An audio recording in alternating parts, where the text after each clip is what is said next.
The MLF Team Challenge in Minocqua was amazing.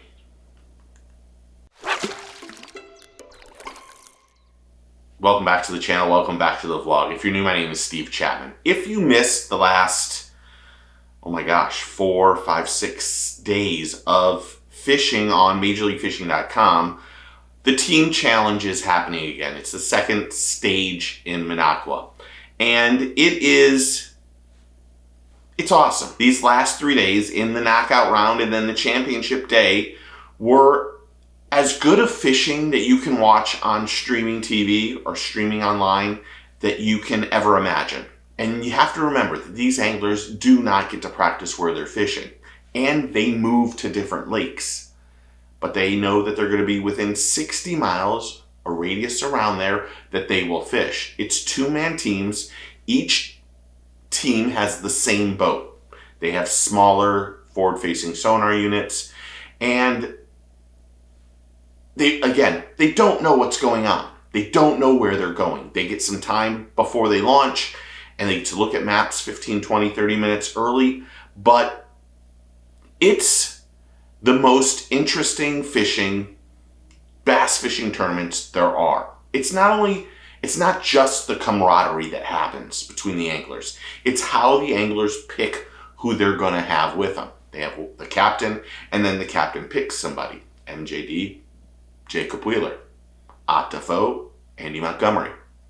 So these anglers pick the person that they think they'll do the best with, the people that they have the most camaraderie with, the people that they know the best.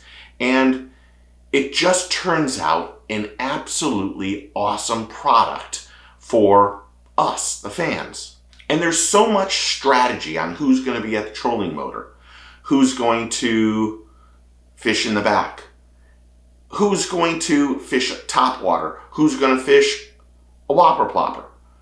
One person's walking the dog, the other one's using a whopper plopper. One person's drop shotting, the other person's maybe using a Senko or a worm or a Ned rig or something. And when you start hearing the anglers talk about what they're going to do and how they're going to fish, it just is awesome. It's awesome to hear how they want to do things, what their strategy is. And it's also fun to hear them busting each other's chops. And you can also hear, and I'll get into the championship round, you can hear the stress on those anglers as they're hearing where they are in the standings. And when you lump it all together, it's absolutely a fantastic product that Major League Fishing is putting out. And quite honestly, the last 3 days, the two elimination days and this championship day, or really the 2 knockout days and this championship day, it was some of the best fishing of the year. They have 3 days of elimination rounds. There's 4 teams per day. 2 of those teams move into the knockout round. So there will be 6 teams in the knockout round. But day 1 elimination round had Clausen and Carson, Elam and Sfoyer, LeBrun and Marty Robinson, and Sprague and Thrift. And LeBrun and Marty Robinson and Keith Carson and Clausen moved on. On day 2 elimination round, it was Attafo and Montgomery, Drew Gill and Marshall Robinson, and then Hatfield Floyd and Becker and Sheffield.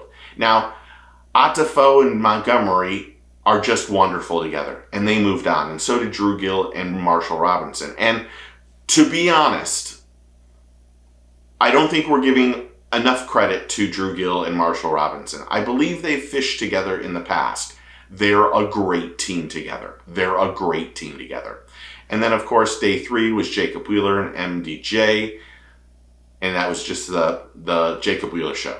They move on to Keith Boucher and Zach Burge, Ashley and Scroggins, and Lintner and Faircloth. And it was Wheeler and MDJ, and then Boucher and Burge who moved on. Now, the knockout round is where things start to get a little bit more fun. The first 3 days, it wasn't really a lot of action. They were struggling to fish. They changed lakes for the knockout round. And then it just became an onslaught of fishing. Now, the knockout round takes 3 of the 6 teams to fish each knockout day. 2 of those teams move into the championship round. And the knockout round on both days was some of the most amazing fishing. Now, if you missed it, Defoe and Andy Montgomery and Clausen and Carson and Pouchet and Burge were all fishing together. Now, it was as tight of a race as you can imagine. And it was fun to hear Defoe and Montgomery talk about how stressed they were. And they weren't talking to the camera. There was pounds separating these guys at one point in time. And they slaughtered the fish. You had to have over 100 pounds of fish to move on. And these guys it was fantastic. I'm not joking. It's hard for me to put into words on how great it was. And you got to hear how Ott and Andy really started telling you, I'm tired. I'm sore from catching so many fish. Because it wasn't just the scoreable fish. They were catching tons of fish. I think Andy said that he thought they caught over 200 fish in 6 hours. It was nonstop action. And then having the stress to know that they were in 3rd place, and then they were in 2nd place, and then they were in 1st place. Oh no, now they're in 3rd place again. And the back and forth with those guys, and of course, Defoe and Montgomery moved on, and so did Keith Carson and Clausen. And it was just an absolutely great day. Same with day 2 of the knockout round, where you had Marshall Robinson and Drew Gill, Marty Robinson and LeBrun, and then MDJ and Wheeler. And I have to tell you, I have everyone on here. It says MJD. I think I'm thinking of Michael Jordan. It is Mark Daniels Jr., and I apologize for that. And it was another great day. Drew Gill caught a stud 4.5 smallie, and, well, Wheeler just did Wheeler. To be honest, Wheeler in the elimination round was probably the best angler. In the knockout round, he was probably the best angler, and quite honestly, I'm going to ruin it ahead of time. In the championship round, he was the best angler too. But I will be honest, the 4 anglers that moved on, Wheeler and MDJ, Gill and Robinson, Clausen and Carson, Defoe and Montgomery, Wheeler and Mark Daniels were trailing like 11 or 12 pounds with like 45 minutes left. And you could see while Drew Gill and Marshall Robinson were, with 5 minutes left, were moving on because they were down 3 pounds. They jumped up on plane and left. But Wheeler and Mark Daniels just turned it around and ended up winning the whole Heritage Cup, or the Team Challenge Cup, up there in Minocqua, and it was absolutely fantastic. It's hard to put into words just how great these fishing tournaments are. Making the move from the elimination round to the knockout round was brilliant for Major League Fishing. It turned out to be an absolute barn burner of who could catch more fish. And it isn't just, now on the knockout round, it turned into a scope fest. That's the truth. But in that knockout round, these guys were fishing docks, and they were fishing stumps and trees and laydowns. And that's how they started to fish on the knockout round. And it turned out you had to get on that technology because the fishing had drastically changed. And it turned into another amazing tournament. I can't say more on how impressive it is that these team challenges turn out to be. And it's unbelievable. So congratulations to Jacob Wheeler and Mark Daniels Jr. for winning that 2nd cup. They deserved it. They did really well, and it was awesome. Did you watch it? Do you love it? Do you not care? Comment below and tell me what you think.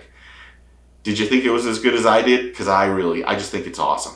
I really do. I think it's the future of fishing, to be honest. I really do think this is the future of fishing. When you start seeing how it's streamed and the production that goes into it, it's just so much fun to watch. It really is so much fun to watch. But you tell me in the comments below. Thanks to all the new subscribers and members and everyone who's interactive on the channel. I really do appreciate it. Thank you to Joseph for the hat. I put it on just for this. But comment below and tell me what you think. Remember, take a kid fishing, tight line steers, and get your fish on.